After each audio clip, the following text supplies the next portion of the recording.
மீனராசி அன்பர்களுக்கெல்லாம் இது ஒரு அற்புதமான காலகட்டம் அப்படின்னு சொல்லலாம். ரொம்ப நாட்களாக நீங்கள் ஏங்கிட்டு இருந்த விஷயம், ரொம்ப ஏங்கிட்டு இருந்தோம் சார், இந்த விஷயம் நடந்தால் ரொம்ப நல்லது, இந்த விஷயம் நடந்தால் ரொம்ப நல்லது அப்படிங்கிற மாதிரி ஏங்கியிருப்பீங்க.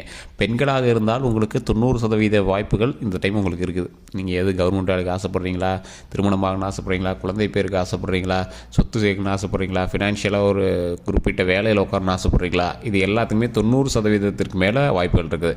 ஏன் சார் அந்த 10% கிடைக்கல அப்படின்னு கேட்டிங்கன்னா, உங்களுடைய தசாபுத்தியை செக் பண்ணணும். அதாவது உங்களுடைய பிறந்த நேரம், பிறந்த ஊர், உங்களுடைய பிறந்த தேதி, இது 3 இருந்துச்சு அப்படின்னா உங்களுடைய தசாபுத்தி என்ன இருக்குது, உங்களுடைய அமைப்புகள் எப்படி இருக்குது, உங்களுடைய கட்டங்கள் எப்படி இருக்குது அப்படிங்கிறத பார்த்து கால்குலேட் பண்ணி சொல்ல முடியும். ஸோ அதே மாதிரி ஆண்களுக்கு கிட்டத்தட்ட 70% மேலே வாய்ப்பு இருக்குது. ஏன் சார் அந்த 30% என்ன ஆச்சு அப்படின்னு கேட்டிங்கன்னா, 30% ஒரு முக்கியமான விஷயம் ஒன்று இருக்குதுங்க. அந்த 30% அப்படிங்கிறது சாதாரணமாக யாரும் சொல்ல கிடையாது. ஒரு ராசிக்கு இத்தனை நாட்கள், இத்தனை வருடங்கள் இப்படி இருக்கணும் அப்படிங்கிறது ஒரு ஐதீகம். இத்தனை நாட்கள், இத்தனை வருடங்கள் இப்படி இருக்கணும் அப்படிங்கிறது உங்களுடைய கட்டத்தின் அடிப்படையில் அமைஞ்சிருக்குது. இதில் என்ன ஒன்று அப்படின்னா, எந்த தான் உங்களுக்கு கட்டம் சொல்லுச்சு அப்படின்னாலும் உங்களுக்கு ஒரு முக்கியமான விஷயம் ஒன்று இருக்குது. கட்டத்தின் அடிப்படையில் உங்களுக்கு சில பிரச்சனைகள் நடந்துகிட்ருக்கு அப்படின்னா, அடுத்து என்ன நடக்க போகுது அப்படிங்கிறது உங்களுக்கு தெரிஞ்சிச்சு அப்படின்னா ஆட்டோமேட்டிக்காக உங்களுக்கு அந்த ப்ராப்ளத்தை சால்வ் பண்ண முடியுதோ இல்லையோ அதில் தப்பிச்சிக்க முடியும். அதுக்கு தான் ஜோதிடம் பார்க்குறது. உங்களால் அந்த விதியிலேருந்து ஃபுல்லாக மாற்ற முடியுமான்னு கேட்டால் முடியாது. ஆனால் அந்த இடத்துல நீங்கள் தப்பிச்சிக்க முடியும். அந்த இன்சிடென்ட் நடந்திருக்கும், ஆனால் அது உங்களுக்கு நடந்திருக்காது. ஸோ அந்த மாதிரி விஷயங்கள் நிறையவே பண்ண முடியும். அதுக்கு தான் நாங்கள் தெளிவாக சொல்கிறது. உங்களுடைய பிறந்த நேரம், பிறந்த தேதி, பிறந்த ஊர், உங்களுடைய பக்கத்தில் இருக்கிற ஜோதிடர்கிட்ட கூட கொடுத்து செக் பண்ணுங்கள். இல்லை சார் அங்கே சாட்டிஸ்ஃபேக்ஷனாக இல்லை, தெளிவாக இல்லை அப்படிங்கிற பட்சத்தில் மட்டும் இங்கே கொடுத்து நீங்கள் செக் பண்ணிக்கலாம். இந்த ராசிக்காரர்களுக்கு அடித்தா ஜாக்பாட்டு இல்லை உளுந்தா கீழே தான், அப்படி தான் இருக்கும். நீங்கள் உங்களோட லைஃப்லேயே செக் பண்ணி பாருங்கள், உங்களோட ஹிஸ்ட்ரி எடுத்து செக் பண்ணி பாருங்கள். அதாவது உங்களுடைய வாழ்க்கையில் இது வரைக்கும் நடந்த விஷயங்கள் எடுத்து செக் பண்ணி பாருங்கள். ஒன்று அடித்தா 6 அடிச்சிருப்பீங்க, இல்லைனா அப்படியே டொக்கு வச்சு உட்காந்துருப்பீங்க, இல்லை அவுட் ஆகிருப்பீங்க. ஸோ இந்த மாதிரி தான் உங்களுடைய வாழ்க்கை அடித்தா டாப்பு இல்லைனா கீழே, அந்த மாதிரி தான் போயிட்டு இருந்திருக்கும். நடுநிலையான வாழ்க்கையை தான் சார் ஒரு சிலர் மெயின்டைன் பண்ணிகிட்டு இருக்கோம் அப்படின்னு பார்த்தீங்கன்னா, உங்களுக்கு போதிய ஃபினான்ஷியல் சப்போர்ட் இருக்காது. இந்த மீனராசிக்காரர்கள் எப்பயுமே அப்படி தான். அதே மாதிரி விஷப்பூச்சிகளால் தாக்கக்கூடிய சில நபர்களில் இந்த மீனராசிக்காரர்களும் ஒன்று. இந்த மீனராசிக்காரர்களுக்கு மாடு, இந்த மாதிரி விலங்கினங்கள், இந்த மாதிரி வீட்டு கோழி, இந்த மாதிரிலாம் வளர்த்துறது ரொம்ப ஒரு ஆர்வமான ஒரு விஷயமா இருக்கும். அது வீடுகளில் பிராணிகள் நாய்க்குட்டி, இந்த மாதிரி ஏதோ உங்களுடைய பிராணிகள் வளர்த்துறது ரொம்ப உங்களுக்கு பிடிச்ச ஒரு விஷயமா இருக்கும். அது வீட்டிலேயே நீங்கள் பண்ணுவீங்க. அதனால் ரொம்ப மனமகிழ்ச்சியாகவும் இருப்பீங்க, ரொம்ப சந்தோஷமாகவும் இருப்பீங்க. ராசிகள்லேயே ஒரு அற்புதமான ராசி இந்த ராசி, மீனராசி. எல்லா ராசிகளுக்கும் முதன்மையான ராசிகள் பல ராசிகள் இருந்தாலும் எல்லா விஷயங்களையும் தாங்கக்கூடிய ராசி இந்த ராசி. அதனாலேயே என்னமோ தெரியல, பல கஷ்டங்கள் உங்களை ஈடுபட்டிருக்கு. அந்த கஷ்டங்கள் எல்லாமே இனிமேல் விலகுது. கஷ்டங்கள் விலகி சந்தோஷம் பிறக்கக்கூடிய ஒரு அற்புதமான காலகட்டமாக இந்த வாரம், இந்த நாளில் இருந்து தொடங்குது அப்படின்னு சொல்லலாம். 15 நாட்கள்னா உங்களுக்கு அற்புதமாக இருக்கும். இதுக்கு மேலே பிரச்சனையே கிடையாது. கஷ்டங்கள் நீங்கி சந்தோஷங்கள் பிறக்குது, உடல் ஆரோக்கியம் பிறக்குது, நீண்ட ஆயுள் பிறக்குது, நாம் நினச்சபடி நம்ம சந்தோஷமாக நம்மளோட லைஃப் உருவாகுது. ஸோ இந்த காலகட்டத்தில் நீங்கள் தொழில் ரீதியாகவும் சரி, மன மகிழ்ச்சியாகவும் சரி, நீங்கள் எந்த ஒரு விஷயத்தை ஏற்படுத்துனீங்க அப்படின்னாலும் அது சக்ஸஸாக தான் முடியும். ஆனால் ஒன்றே ஒன்று தான், உங்களை ஆட்டி வைக்கக்கூடிய கிரகங்கள் சிலது இருக்குது. அது உங்களை ஆசையை தூண்டி வலையில் சிக்க வைக்கிறதுக்கான வாய்ப்புகளும் அதிகம். அப்போனா யாருக்கிட்ட இதாக இருக்கணும், தேர்ட் பர்சன், உங்கள்கிட்ட தேர்ட் பர்சன் ஒருத்தர் இருப்பார்.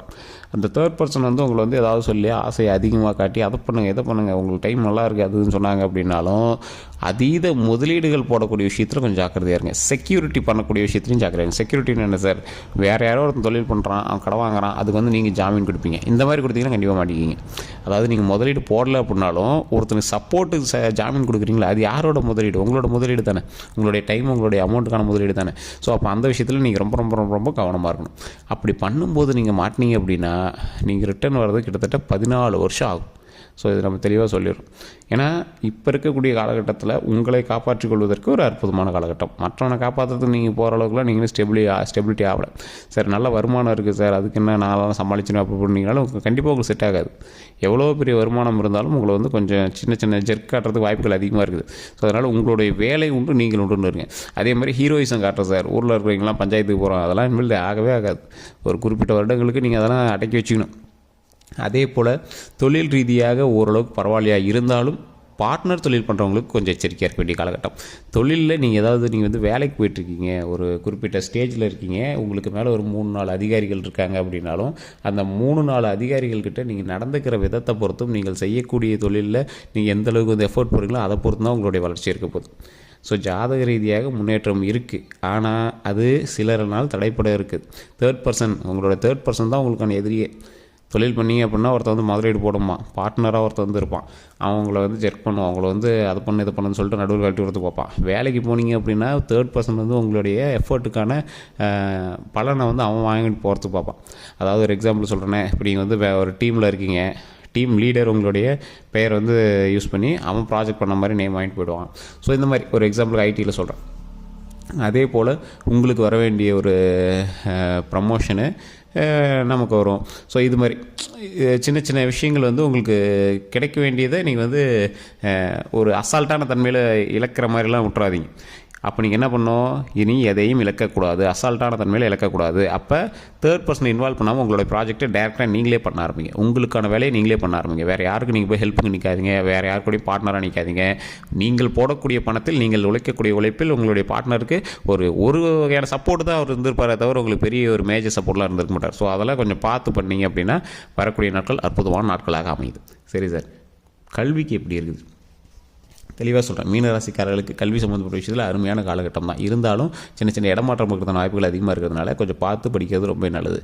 குழந்தைகள் பெண்களாக இருக்கீங்க அப்படின்னா கல்வியில் மட்டும் கான்சன்ட்ரேட் பண்ணுறது ரொம்ப நல்லது. வேறு எதுலேயும் நீங்கள் வந்து கான்சன்ட்ரேட் பண்ணவே கூடாது. இந்த காலகட்டத்தில் தேவையில்லாமல் பேர் கட்டுறதுக்கான வாய்ப்புகள் அதிகமாக இருக்கிறதுனால நீங்கள் வேறு எதுலேயும் வந்து கான்சன்ட்ரேட் பண்ணக்கூடாது. படிப்பு உண்டு, நீங்கள் உண்டு அப்படின்னு இருக்கணும். 18 வயதுக்கு உட்பட்டவர்கள், அதே மாதிரி 18 வயதுக்கு மேற்பட்டவர்கள் இருக்கீங்களா, வேலைக்காக தேடி இருக்குது சார், காலேஜ் போகிறதாக பார்த்துட்டு சார் அப்படிங்கிறீங்களா, தற்போதைய நிலைமையில் இடமாற்றம் இருக்கிறதுக்கான வாய்ப்புகள் அதிகம். உங்களுடைய இடத்துல இருந்து நீங்கள் வேறு ஏதாவது ஒரு இடத்துல இருந்து தங்கி படிப்பீங்க. அப்படி இல்லை அப்படின்னா வேறொரு இடத்துல நீங்கள் வந்து பணிக்கு மாறுவீங்க. இல்லை உங்களுக்கு வந்து ப்ரமோஷனோ இல்லை ட்ரான்ஸ்ஃபரோ வந்து கிடைக்கிறதுக்கான வாய்ப்புகள் 100% இருக்குது. அப்படி கிடைக்கும் பட்சத்தில் உங்களுக்கு அது நன்மையாக தான் போய் முடியுதே தவிர லாஸாக போகல. ஸோ இப்போ நீங்கள் என்ன பண்ணோம், கல்வி சம்மந்தப்பட்ட விஷயங்கள், தொழில் சம்மந்தப்பட்ட விஷயங்கள் நல்லா இருக்குது. அது எந்த அளவுக்கு நீங்கள் கவனமாக பார்க்குறீங்களோ அந்தளவுக்கு நீங்கள் வந்து கவனமாக பார்த்துட்டீங்க அப்படின்னா நன்மை உண்டு. தொழில் ரீதியான விஷயங்களில் நீங்கள் என்ன தான் பண்ணீங்க அப்படின்னாலும் உங்களுக்கு ஒரு ஜர்க்கு காட்டி தான் விடும். அதனால் நீங்கள் என்ன பண்ணுறீங்க, எஃபர்ட்டை 100 மடங்கு போடுறீங்க. ஏற்கனவே ஒரு 50% போட்டிருக்கு சார்னா இனிமேல் 100 மடங்கு போடணும். மே மாதத்துக்கு மேலே ஓரளவுக்கு பரவாயில்லையா இருந்தாலும் வரக்கூடிய காலகட்டங்கள் அந்த 3 மாத காலங்கள் நம்ம என்ன சம்பாதிக்காமலாம் இருக்கக்கூடாதுல்ல. ஸோ சம்பாரிச்சே ஆகணும். அப்போ சம்பாரிச்சு ஆகணும் அப்படிங்கும்போது பழைய எஃபர்ட்டோட 100 மடங்கு அதிகமாக போடுங்க. அந்த எஃபர்ட் அதிகமாக போடும்போது அதற்கான உழைப்பில் ஒரு 50% மேலேயாவது உங்களுக்கு கிடைக்கும், உழைப்புக்கான ஊதியம் கிடைக்கும். இப்போ ஒரு எக்ஸாம்பிளுக்கு நீங்கள் இந்தியாவில் வேலை பார்த்து வரக்கூடிய வருமானத்துக்கு வெளிநாட்டில் வேலை பார்த்து வரக்கூடிய வருமானத்துக்கு வித்தியாசம் இருக்குல்ல. அந்த மாதிரி இங்கே உங்களோட உழைப்புக்கான ஊதியம் வேறு, அந்த இடத்துல உங்களோட உழைப்புக்கான ஊதியம் வேறு. அதே நீங்கள் இந்தியாவிலேயே வேறு ஒரு பெரிய கம்பெனியில் இந்த உழைப்பு உழைச்சி தான் நான் பல லட்ச ரூபா சம்பாரிச்சுன்னு இருப்பீங்களே, அந்த மாதிரி. ஸோ உங்களுக்கான உழைப்புக்கான ஊதியம் இந்த டைமில் உங்களுக்கு கொஞ்சம் கம்மியாக கிடைச்சாலும் வரக்கூடிய காலகட்டங்களில் ரொம்ப அதிகமாக கிடைக்கும். ஸோ அந்த மாதிரி தான் மீனராசிக்கு வந்து கட்டங்களே அமைஞ்சிருக்குது. அதை வந்து ஃபஸ்ட்டு தெரிஞ்சுக்கணும். உங்களுடைய தசாபுத்தி எப்படி இருக்குது அப்படின்னு தெரிஞ்சுக்கணும். உடல் ரீதியான விஷயங்களில் மட்டும் நீங்கள் எச்சரிக்கையாக இருங்க மீனராசி. இதுதான் முன்னாடியே சொல்லணும்னு நினச்சேன். உடல் ரீதியான விஷயத்தில் ரொம்ப ரொம்ப எச்சரிக்கையாக இருக்கக்கூடிய ஒரு காலகட்டம். ஸோ உடல் ரீதியான விஷயத்தில் ஒவ்வொருத்தருக்கும் என்ன பண்ணுதுனே தெரியல சார் அப்படின்னு சொல்லிட்டு இருப்பீங்க. அதாவது இந்த டைம் எப்படி பண்ணுதுன்னு தெரியல, என்ன பண்ணுதுன்னு தெரியல அப்படிங்க. உடல்லாம் ஆரோக்கியமாக இருக்கும், ஒன்றும் பிரச்சனைலாம் கிடையாது. நீட்டான உடல் ஆரோக்கியம், நீண்ட ஆயுள் உண்டு. அதனால் நீங்கள் கவலைப்பட தேவையில்லை. இருந்தாலும் சார் அங்கே குறைய சார் இங்கே குறைய சார்னு இருப்பீங்களே, என்ன பண்ணே தெரியல சார், டாக்டர் போய் கேட்டால் எதுனே தெரிலங்கிறாங்க அப்படிம்பீங்க. தலையிலேருந்து கால் வரைக்கும் குறிப்பிட்ட இடத்துல வலி இருக்கும், குறிப்பிட்ட இடத்துல ஒரு மாதிரி இருக்கும். அதுக்கோசரம் அடிக்கடி டாக்டர் போய் செக் பண்ணுவீங்க, டேப்லெட்ஸ் அதுன்னு குடிங்க. இருந்தாலும் உங்களுக்கு ஒரு சாட்டிஸ்ஃபேக்ஷன் கிடச்சிருக்காது. என்னடான்னு பார்த்தா டாக்டர் போய் செக் பண்ணி பார்த்தா அதில் ஒன்றும் இல்லை சார், அதில் சார் இது சார் உங்களை வந்து ஸ்கிப் பண்ணுறது தான் பார்ப்பாங்களே தவிர அது வந்து ஒரு பெரிய விஷயமாகவே கருத மாட்டாங்க. உங்கள் வீட்லேயுமே வந்து என்ன இப்படியே சொல்லிட்டே இருக்கிற அப்படின்னு தான் நினைப்பாங்களே தவிர அதுக்கான ஒரு அவுட்புட் வந்து உங்களுக்கு கிடச்சிருக்காது. என்ன ரீசன் உங்களுக்கு வந்து தெரிஞ்சிருக்காது. அந்த மாதிரி விஷயங்கள். நைட்டு தூங்கினா தூக்கம் வராது உங்களெலாம். சில குழப்ப விஷயங்களே உங்கள் மைண்டில் வந்து ஓடிட்டுருக்கும். அந்த மாதிரி விஷயங்கள், தனியாக பேசக்கூடிய விஷயங்கள், இது எல்லாமே குறிப்பிட்ட காலகட்டங்களுக்கு கிரகத்தினுடைய அமைப்பினால் உங்களை வந்து அப்படி வதக்குது அப்படின்னு அர்த்தம். ஸோ அது எல்லாமே கூடிய விரைவில் சரியாகக்கூடிய ஒரு காலகட்டம். இருந்தாலும் உடல் ஆரோக்கியத்தில் கவனமாக இருக்கணும், வண்டி வாகனங்களில் கவனமாக இருக்கணும். அதனால் தேவையில்லாத முதுகெலும்பு சம்மந்தப்பட்டது, கால் எலும்பு சம்மந்தப்பட்டது, முட்டி சம்மந்தப்பட்டது, இந்த மாதிரி விஷயத்தில் ரொம்பவே கவனமாக இருங்க. வண்டி வாகனத்தில் போகும்போது கீழே விழுவாமல் கொஞ்சம் பார்த்து பத்திரமா போய்ட்டு ரொம்ப நல்லது. வண்டியில் ஸ்டண்ட் பண்ணுறது, வேற வண்டி வாங்கி நீங்கள் ஓட்டுறது, உங்கள் பேரில் இருக்கிற வண்டி வேற ஒருத்தனை ஓட்டுறது, இதெல்லாம் வந்து தயவு செய்து தவிர்த்துக்கோங்க. தொழில் ரீதியான விஷயங்களும் வரக்கூடிய நாட்கள் நல்லா அமைய போகுது. தொழிலில் நீங்கள் எந்தளவுக்கு ஸ்டெப் எடுக்கிறீங்களோ அந்தளவுக்கு நன்மை உண்டு. ஸோ அதனால் தொழிலை மட்டும் கொஞ்சம் பார்த்து பொறுமையாக பண்ணுங்கள். இந்த ராசிக்காரர்களுக்கு எப்பேற்பட்ட வருமானம் வரும் அப்படின்னா, நீங்கள் எதிர்பார்க்காத அளவுக்கு வருமானங்கள் வரக்கூடிய காலகட்டங்கள் வரப்போகுது. அந்த எதிர்பார்க்காத அளவுக்கு அதீத வருமானம் வரக்கூடிய அளவுக்கு உங்களுடைய உழைப்பு இருந்தால் மட்டும்தான் கிடைக்கும். ஸோ அப்போ உங்கள் உழைப்பை 100 மடங்கு எஃபர்ட்டை போடுங்க, அதற்கான அவுட்புட் கண்டிப்பாக கிடைக்கும். நீங்கள் கண்டிப்பாக வணங்க வேண்டிய தெய்வம் எப்போவுமே ஒரு நிறைய பேருக்கு தெரியாத ஒரு விஷயம், மனித உருவில் இருக்கக்கூடிய கடவுளுக்கு பவர் இருக்குது, கண்டிப்பாக பவர் இருக்குது. அதுவே மனித உருவும் அதோடு விலங்கு உருவும் அதாவது 2 வகையான உயிர் சம்மந்தப்பட்ட உருவங்கள் இருக்கக்கூடிய தெய்வங்களுக்கு ரொம்ப அதீத சக்தி. இப்போ எக்ஸாம்பிள் மீனராசியில் இருக்கீங்க, மச்சாவதாரம், பெருமாளுடைய மச்சாவதாரம் ரொம்ப அதிக பவர், நரசிம்மர் அவதாரம் ரொம்ப ரொம்ப பவர், வராகி அவதாரம் ரொம்ப பவர். இந்த மாதிரி உடலும் தலையும் வேறையாக இருக்கணும், இல்லை தலையும் உடலும் வேறையாக இருக்கணும். இந்த மாதிரி வந்து தெய்வங்கள் இருக்குது அப்படின்னா ரொம்பவே நல்லது. அந்த மாதிரி தெய்வங்கள் நீங்கள் வணங்குனீங்க, உங்களுக்குன்னு ஒரு ஆப்டான தெய்வங்கள் நீங்கள் பிடிச்சிட்டிங்க அப்படின்னா மீனராசிக்காரர்களுக்கு அற்புதமான காலகட்டம். நீர் சம்மந்தப்பட்ட கடவுள்கள் நீங்கள் எந்த கடவுள் வணங்கினாலும் சரி, நீர் சம்மந்தப்பட்ட கடவுள் வணங்கும் போது அதுக்கான அவுட்புட்டே வேறு மாதிரி இருக்கும்.